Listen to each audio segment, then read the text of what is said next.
Nagsisimula ang pelikula sa pagsasalaysay ni Joel Dawson sa nangyari sa Earth. 7 taon bago nito, isang bulalakaw na tinatawag na Agatha 16 ang dumaan patungo sa planeta, ngunit pinigilan ng mga bansa ang epekto sa pamamagitan ng paglulunsad ng mga rocket upang sirain ito. Sa kasamaang palad, ito ay humantong sa mga kemikal na compound na kumalat sa mga nilalang ng Earth, na nagpapalit sa mga bagay tulad ng mga insekto, alimango, o slug upang maging malalaking halimaw. Sa loob ng isang taon, 75% ng populasyon ng tao ay nawala. Si Joel ay nakatira sa isang bunker colony kasama ang mga nakaligtas. Karaniwang iginuguhit niya ang mga nakita niya at nag-iingat ng gabay kung paano mabubuhay sa bagong mundo. Isang araw, nakipag-ugnayan siya sa dati niyang kasintahan sa high school na si Amy sa radyo. Nakatira siya sa isa pang colony ng mga nakaligtas sa Jenner Beach, 85 milya lamang mula sa kinaroroonan ni Joel. Biglang naputol ang kanilang koneksyon nang ang isang halimaw na langgam ay pumasok sa colony.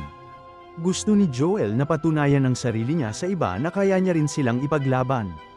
Laban sa utos ng lahat, lumabas si Joel na armado ng pana at nakitang nilalamon ng langgam ang isa sa kanyang mga kasama. Nahanap ng halimaw si Joel, na nag-freeze bago binaril ng palaso ang langgam at pagkatapos ay pinugutan ng ulo. Isang flashback ang ipinapakita sa araw na nagsimula ang monster apocalypse.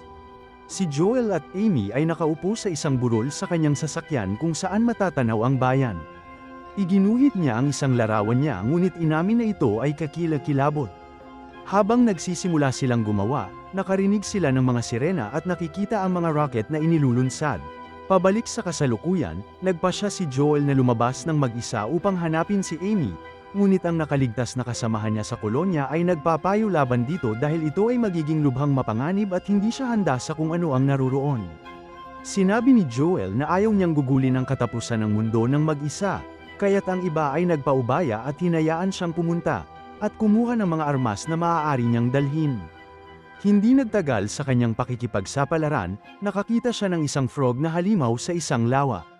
Si Joel ay tinulungan ng isang ligaw na aso na kumagat sa dila ng frog noong sinusubukan nitong kainin si Joel. Sinundan niya ang aso sa isang bus, kung saan nakita niya na ang pangalan ng aso ay Boy. Binabantayan niya ang pulang damit na pag-aari ng dati niyang may-ari, at nagiging defensive siya nang hawakan nito ni Joel. Si Joel ay nanatili sa bus kasama si Boy noong gabing yun. Kinaumagahan, sinubukang umalis ni Joel ng mag-isa, ngunit gustong sumunod ni Boy. Pinayagan ito ni Joel at nalaman niya na si Boy ay naging isang mahusay na kasama. Nagagawa pa niyang pigilan si Joel na kumain ng mga poison berries. Habang naglalakad, nahulog si Joel sa isang pugad ng mga halimaw na uod.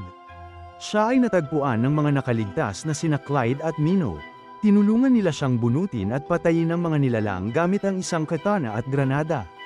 Sinaway ng dalawa si Joel dahil nasa labas siya ng field na may kaunting kadalubhasaan na mayroon siya, at inalok sila na hayaan siya at si Boy na sumama sa kanila, sa kanilang pakikipagsapalaran sa mga bundok kung saan ang temperatura ay masyadong malamig para sa mga halimaw. Itinuro ni Clyde at Minnow kay Joel ang ilang bagay tungkol sa pagharap sa mga halimaw, gaya ng kung paano matukoy ang ilan sa kanila, at tinutulungan pa nila siyang mapabuti ang kanyang paggamit sa kanyang crossbow. Sa kanilang paglalakbay, nakatagpo sila ng isang higanteng snail monster na tinatawag nilang boulder snails. Inalis ni Clyde kay Joel ang kanyang damit upang madala ng nilalang ang kanyang amoy upang ilayo ang iba pang mga halimaw mula sa kanila. Itinuro niya at ni Minnow na ang ilang mga halimaw ay palakaibigan, at malalaman mo sa pamamagitan ng pagtingin sa kanilang mga mata. Halos hindi rin sila huminto para magpahinga, dahil sa takot na makuha ang mga supply ng pagkain ng mga halimaw bago sila makarating sa pupuntahan. Pagkatapos niyang sabihin sa kanila na hahanapin niya si Amy, hinihikayat nila siyang huwag manirahan, kahit nasa dulo ng mundo. Nang narating na nila ang kanilang pinakamalayong lugar, nagpasya si Joel na dapat siyang humiwalay kay Clyde at Minnow.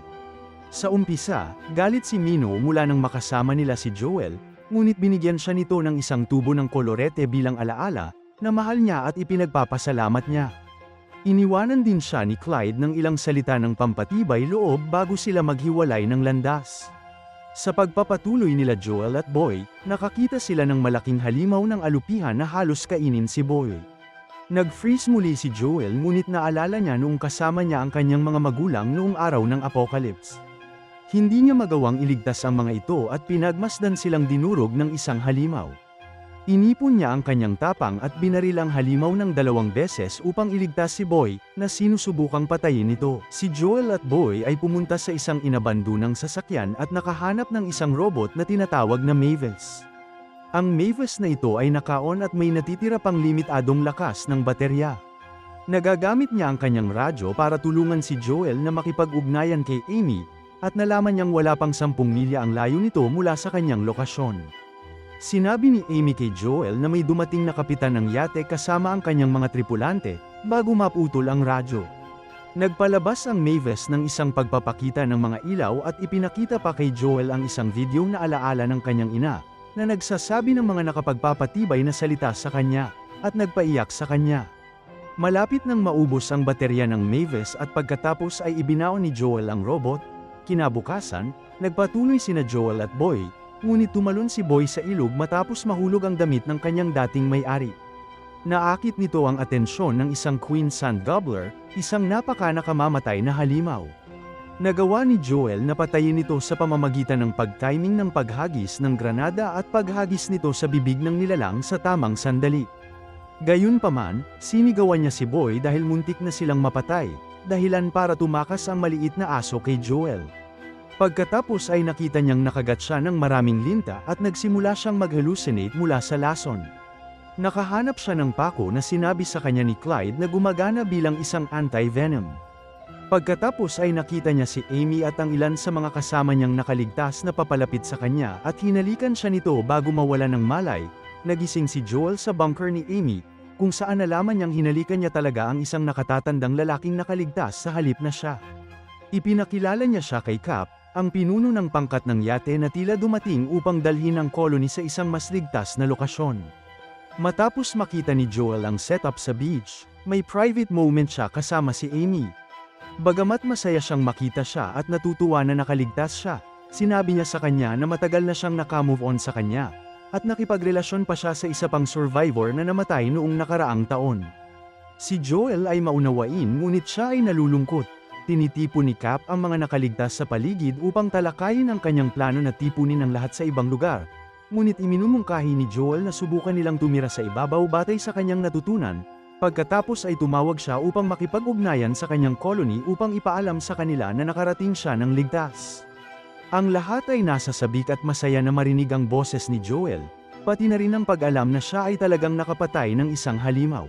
Pagkatapos ay dinalhan siya ng isang plato ng mga berry, kung saan naalala niya na ito ay katulad doon sa prutas na sinusubukan siyang ilayo ni Boy. Napagtanto ni Joel na si Cap ay tila hindi katulad sa kanyang inaasahan, at nang pumunta siya para balaan si Amy, pinatumba ng alipors ni Cap na si Dana si Joel. Nagising si Joel na nakatali si Amy. Inihayag ni Cap ang kanyang tunay na intensyon, dahil siya, si Dana, at isang ikatlong miyembro, na si Rocco, ay nagpupunta sa maraming colony at ninanakawan sila ng kanilang mga mapagkukunan, sa pamamagitan ng paggamit ng higanteng crab monster na kinokontrol niya sa pamamagitan ng electric manipulation, na hinihila din ang yate. Ipinapadala ni Cap ang alimango at ang mga nakaligtas habang kinukuha nila ang kanilang kayang kunin. Nakatakas si Joel at nakita rin ang pagbabalik ni Boy. Ipinadala niya si Boy upang tulungan si Amy, habang nakikipaglaban sila sa alimango at sa iba pang mga kontrabida. Hinawakan ng alimango si Joel, ngunit tumingin siya sa mga mata ng nilalang at nakita niya na isa siya sa mga mabait na halimaw. Pinaputok niya ang kadena ng kuryente upang palayain ang alimango, na pagkatapos ay lumabas sa yate upang lamunin si Dana at Rocco. Nagplano si Joel na bumalik sa kanyang sariling colony dahil alam niyang walang lugar para sa kanya doon. Bago sila maghiwalay ni Amy, nagbahagi sila ng isang huling mapusok na halik. Lumilitaw na muling nag-aapoy ang spark para kay Amy, at sinabi niya kay Joel na hahanapin siya nito. Iniwan niya siya kasama ang halimaw na gabay sa kaligtasan at isinama niya si Boy upang maglakbay pabalik sa colony, kung saan siya ay malugod na tinatanggap. Pinangunahan ni Joel ang kanyang colony sa ibabaw ngayon na mas naiintindihan niya ang mga nilalang sa paligid niya. Nag-broadcast siya ng mensahe sa pamamagitan ng radyo sa iba pang mga survivors upang hikayatin silang pumunta sa ibabaw at lumaban kung kinakailangan. Narinig ni na Clyde at Minnow, na parehong nakarating sa bundok, ang mensahe at binati nila si Joel, kahit na sa tingin nila ay malamang nakakainin siya ng snow spiders.